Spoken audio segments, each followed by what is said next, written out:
Vamos a encargar ahora de la salud de muchas familias que a pesar de cortar con pequeñitos, estos ya han sido diagnosticados con diabetes. ¿Cómo abordar estos casos? Le damos la bienvenida al doctor Carlos del Águila Villar, jefe del Servicio de Endocrinología del Instituto Nacional de Salud del Niño en Breña. Doctor del Águila, gracias por acompañarnos. Buenos días, muchas gracias por la invitación, Mauricio. ¿Es silenciosa la diabetes en los pequeños o se manifiesta de alguna manera? Generalmente en niños el tipo de diabetes es diabetes tipo 1, en el 90% de los casos, ¿no? Cerca al 10% ya tenemos, lamentablemente, a partir de los años 90, diabetes tipo 2, que sucedía solamente en el adulto. De tal manera que el panorama del diagnóstico de diabetes en niños ha aumentado. Gran porcentaje de diabetes tipo 1, que generalmente son dependientes de la insulina, un pequeño porcentaje de diabetes tipo 2 asociado a obesidad, a sobrepeso, y un pequeño aún más, pequeña proporción de diabetes que no son comunes, llamadas diabetes monogénicas.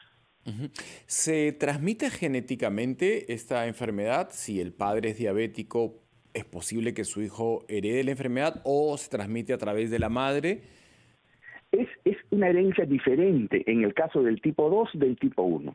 Uno va a encontrar más antecedentes familiares en el tipo 2 que en el tipo 1. En el tipo 1 a veces encuentra solamente 10% de antecedentes.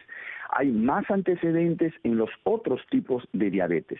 Por eso es importante que los padres de familia conozcan cuáles son los síntomas y signos de diabetes en niños, ¿no? Que pueden ser progresivos, ¿no? Pueden ser insidiosos, ¿no? Pero tienen que ser diagnosticados tempranamente para una intervención adecuada y evitar que debuten con el cuadro de descompensación total que se denomina cetoacidosis, que es el cuadro grave de descompensación. Entonces nos grafica que normalmente en los pequeñitos suelen tener deficiencia de insulina, son insulinodependientes. Sí, Ese sería el así es. cuadro 1. Así Entonces, es. suministrándole la dosis de insulina que su organismo necesita, sobrellevan durante un periodo esta enfermedad. Así es. Pero no hay que esperar que haga un cuadro crítico. Y usted me comentaba que es a la vez silencioso, o sea, que el niño aparenta estar bien y cuando hace la crisis resulta que es un insulino dependiente. Pero ¿hay algún control? ¿Hay algún chequeo periódico que deben tener los padres con ese pequeño para descartar que el niño sea insulino dependiente? Lamentablemente, en el caso del diabetes tipo 1, no se puede plantear un tamizaje o un screening como en el caso del diabetes tipo 2, donde hay una población seleccionada, ¿no?, en riesgo. El tipo 1 pasa desapercibido porque son niños totalmente normales, ¿no?, que nacen con esa predisposición genética y de repente, a la edad más frecuente, que es alrededor de los 9 años, en presencia de un factor desencadenante, un factor viral, un factor ambiental, desencadena la enfermedad. Y la enfermedad se manifiesta, ¿no?, con las famosas 4 P's. La poliuria, que es el exceso de orina; la polidipsia, que es el exceso de sed; la polifagia, que es el exceso de hambre que va desapareciendo en las semanas siguientes, porque eso es muy inicial; y la última P, que es la pérdida de peso. Entonces, sutilmente el niño puede comenzar a perder peso, sutilmente el niño de repente que ya controla sus esfínteres puede comenzar a orinarse en la cama, ¿no? O sutilmente el niño va aumentando su sed. Entonces, los padres tienen que estar alerta. Ahora, en el sistema de salud hay lo que se llaman programas de crecimiento y desarrollo. Hay los programas de control de niños sanos. En esos controles de niños sanos siempre es necesario llevar al niño siempre, o sea, no esperar a que el niño esté teniendo o presentando alguna enfermedad, sino un control de niño sano es preventivo para ir evaluando, pero los padres de familia tienen que reconocer estos pequeños síntomas que a veces son sutiles y van progresando y en 2 o 3 semanas desencadena la enfermedad bruscamente. Un niño que es diagnosticado a tiempo con el tipo de diabetes 1, del que nos encargamos en este momento, tiene posibilidades de llevar una vida normal y que en algún momento desaparezca esta insuficiencia de glucosa, le agradecería que estos consejos y reflexiones en torno a cómo sacar la vida de un niño con diabetes 1 me la dé luego de este brevísimo receso que tenemos que hacer para escuchar a los anunciantes.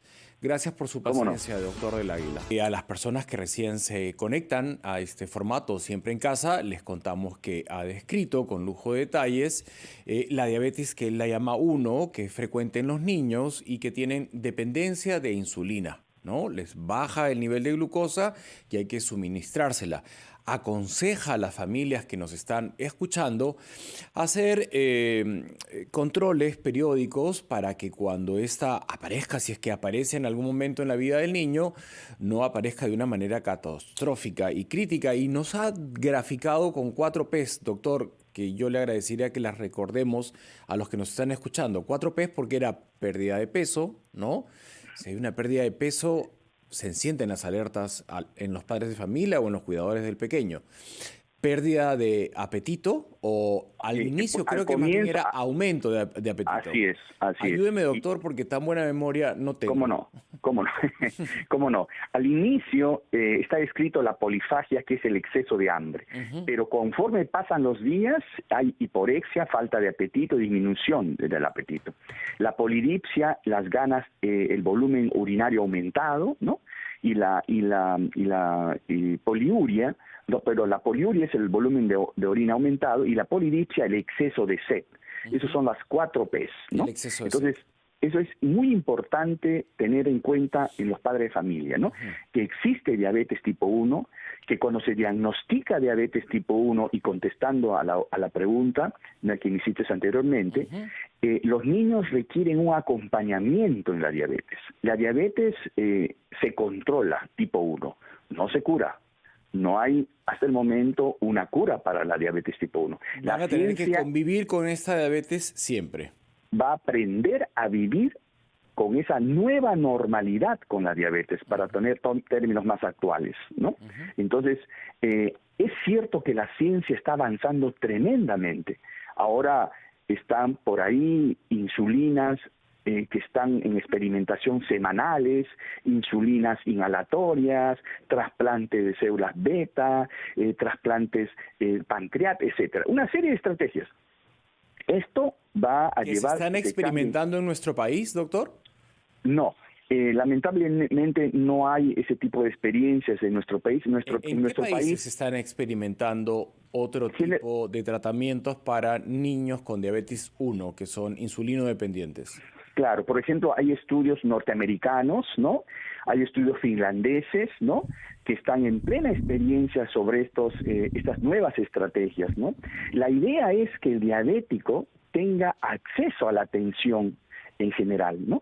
Y miren, qué importante, mi estimado señor Mauricio, el tema del Día Mundial de la Diabetes que se festeja hoy día. El lema, ¿cuál es? Acceso a la atención al paciente diabético, el acceso a la atención del paciente diabético.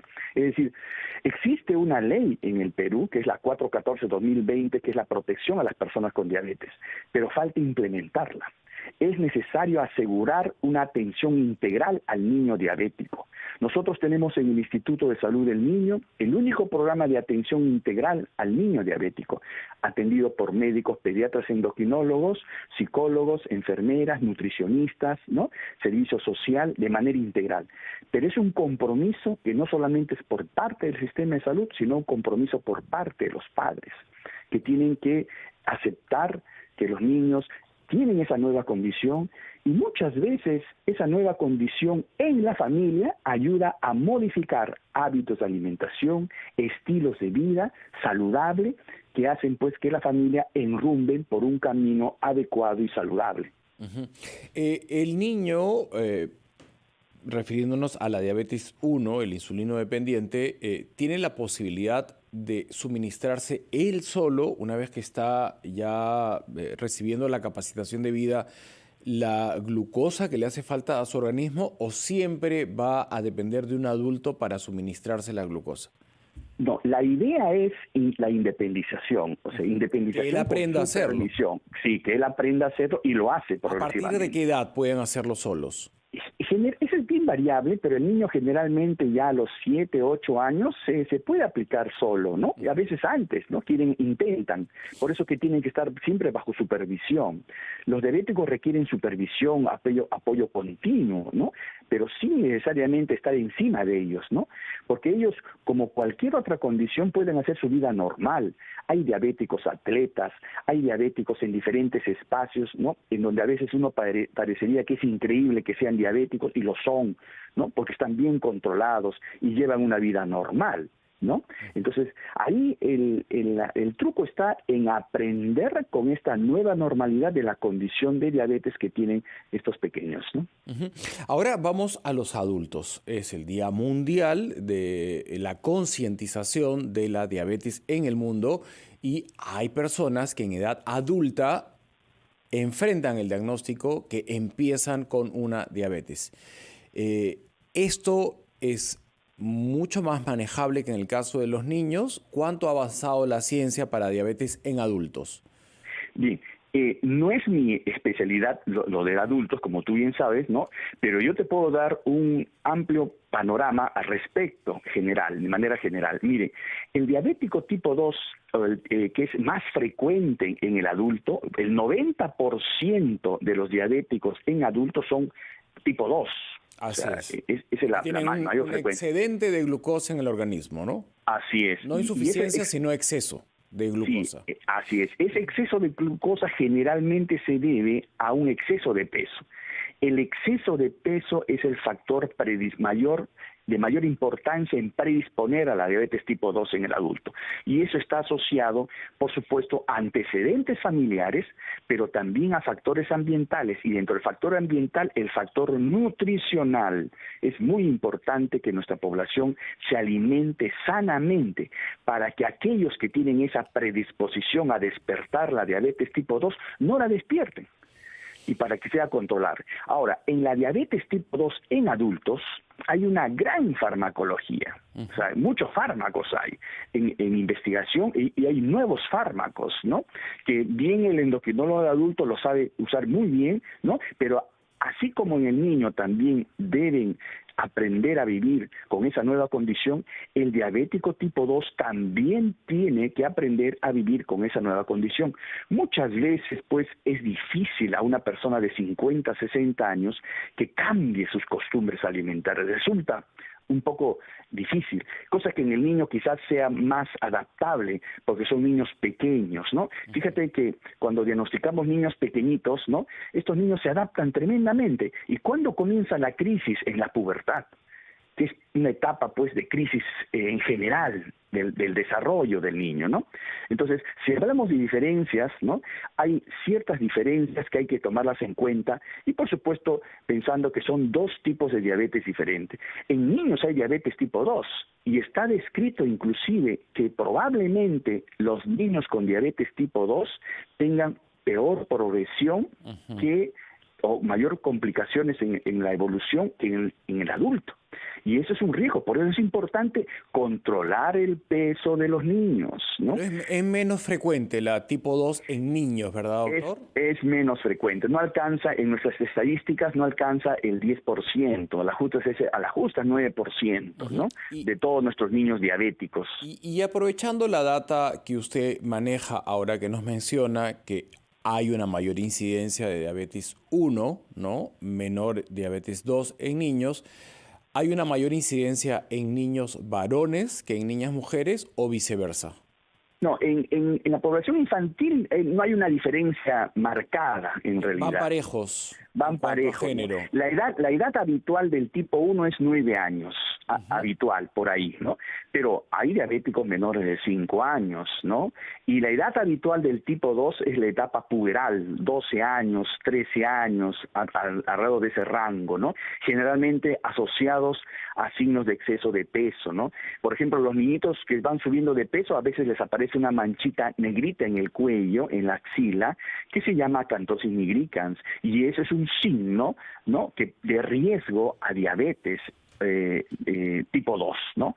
Entonces, hay ciertos reconocimientos, hay ciertas pautas que deben tomar los padres de familia, por eso que el sistema de salud debe tomar todas las estrategias de prevención en ese sentido. Ujú.